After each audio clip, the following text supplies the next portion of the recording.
Hey, what's going on, folks? Welcome back to the Real Legend of Gaming. We are here with Clash Royale, folks, and this is another episode of Everything Royale. Now, as you guys all know, the Clash Royale League is coming out, and Clash Royale has launched an in-game challenge where you need to get 20 wins as the first step requirement in order to be in the league. Now, I have not started it yet, as you can see in the picture. However, I'm going to show you the deck that I'm deciding to use, which was also recommended by Clash Royale, and from what I'm seeing on Twitter, a lot of people have had success with this deck as well. So what I'll do is I'll show you the deck, and I'm going to show you some replays of how this deck plays in challenge mode, because that's basically the same type of requirements that will be inside of this special event. And then from there, you guys can decide if you want to use this deck also, alright? So let's check this out, folks.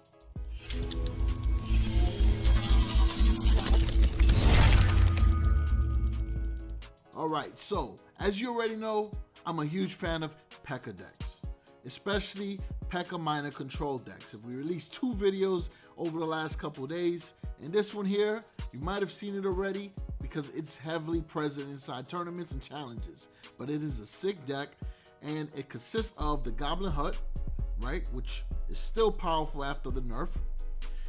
The Mega Minion, which is the meta minion, right, I've always called it that.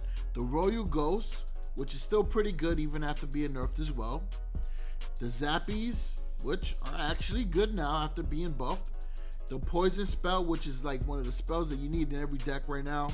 The PEKKA, which you extremely need in this challenge because there's going to be a lot of the golem beatdown decks with the lumberjack, the one with the 3 musketeers, and you're also going to have a lot of 3 musketeer decks and a lot of expo decks.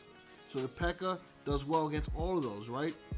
Then you got the miner for your chip, and so that you can be able to control the pace of the match. And then you got your log because you need to be able to counter against the double prince decks, the golem double prince decks, the giant prince decks with the magic archers. The log is going to be able to help you that. It's also going to help against the zap bait decks slash the new log bait decks. So very important, folks. These cards all serve a unique purpose in the deck, but they're all instrumental in order for it to be fully functional. So now let's go into those replays of 2 highlights from challenges that I did earlier, just to get a feel of this deck. And I have to admit, it is really good, and I believe the hype is real. Alright, so we're going to go up against a golem beatdown deck here. And I think it's very important to show you how it counters against it, because you're going to be facing a lot of these in the challenge. So right there, they play the Elixir Collector. We're going to drop the Mega Minion behind the King's Tower and then just let it proceed to the bridge. At that point, you can basically throw in the Royal Ghost,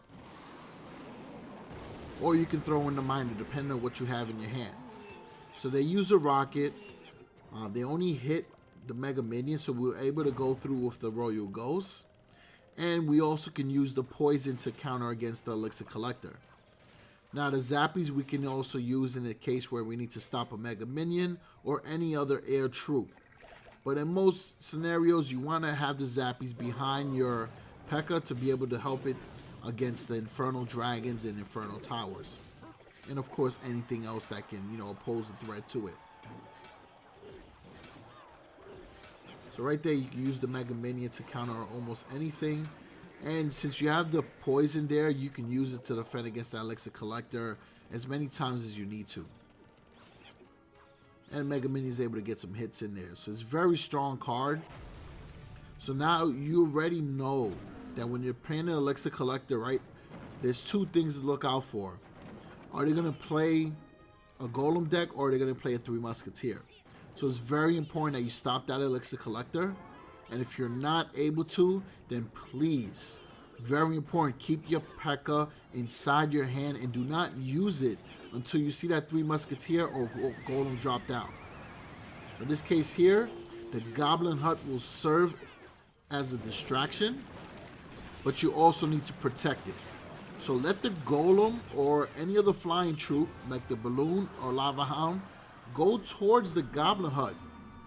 Right, let it buy you extra time, but essentially you want to defend the Goblin Hut because you don't want it to be a full-on waste of elixir.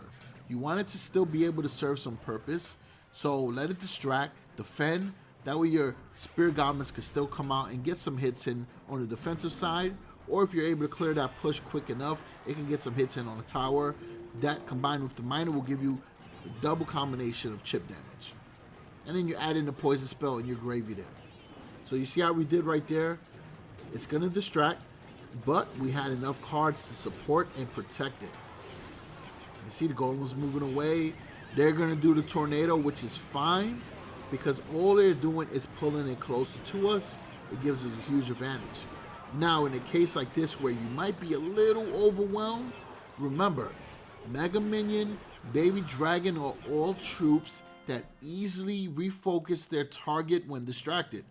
So you can slide in a Royal Ghost, you can slide in any of those ground cards in order to cause it to move away.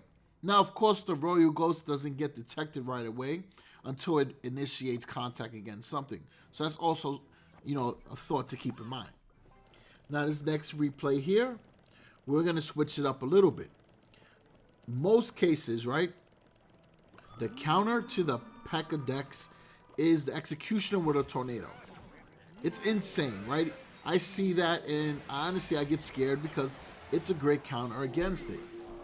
Especially when you pair it up with a fast-moving troop like a mini PEKKA or a Hog Rider.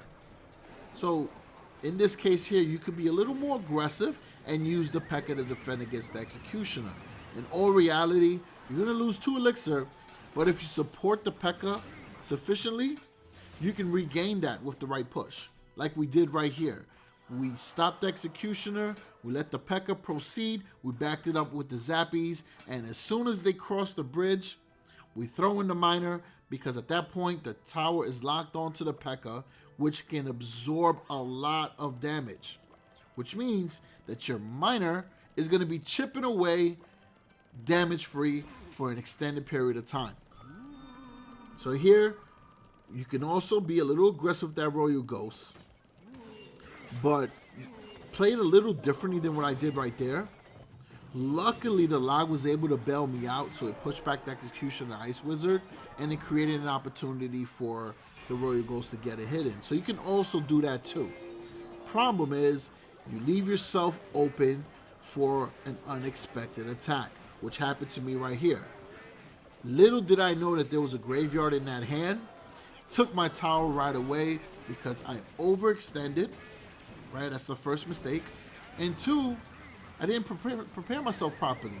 All I had was zappies there. So you also got to be mindful of those kind of things. The log really should serve a purpose to counter against the Goblin Barrel or anything that's zappable.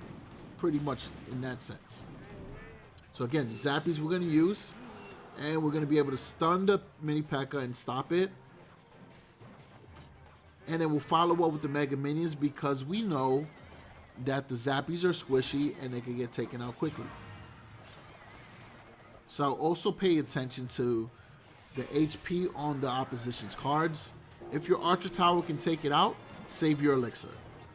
So here we got the Goblin Hut behind the PEKKA, and we're going to use the poison defensively against the graveyard because we now know that they have it, so we saved it for that situation. So that's also another tip, is to pay attention to what your opponents have in their hand, and then prepare for it on the second go around. And look, at this point we overwhelmed the opponent because we anticipated most of their moves and we got the victory. So we went from getting quickly overtaken with a graveyard push to where we could have lost that match, to preparing for the next push and being able to counter and overwhelm. Right? So this deck goes from being PEKKA control to PEKKA beatdown. And that's what's incredible about it. So folks, that's pretty much it. So we showed you 2 replays of decks that could definitely be inside the challenge. And we explained some tips also for the challenge too. And again, folks, this is all based off what I've seen on Twitter from other pro players, videos from Clash with Ash, some tips from Chief Pat, and I'll keep it real with you guys. I have not done the challenge yet. However, I've gathered enough information to share with you so that we all can go into this challenge at least better prepared than those that did it before us, all right? So other than that, appreciate all the support. If you want to catch me streaming tonight, the links are in the description. Be sure to check me out on Instagram as well. We're pretty much putting up content there every day for you guys to check out and for us to interact. And if you want live updates on what's going on the channel, or notifications for the newest videos or for the latest streams, then check me out on Twitter, because I do know the subscription feeds are not getting the newest videos. It's a big problem right now going on. You know, it happens, right? Now everything's perfect. People got to remember, YouTube is a free platform that allows us to extend our brand to everyone. So I'm not gonna go and say anything bad about YouTube, because that's not what it's about. But be sure to make sure that you know you got your notifications on, and then be sure to also check every day, because I upload videos every single day between 6 to 8 p.m. Eastern time. So be sure to look out for that. All right. So other than that, folks, peace out.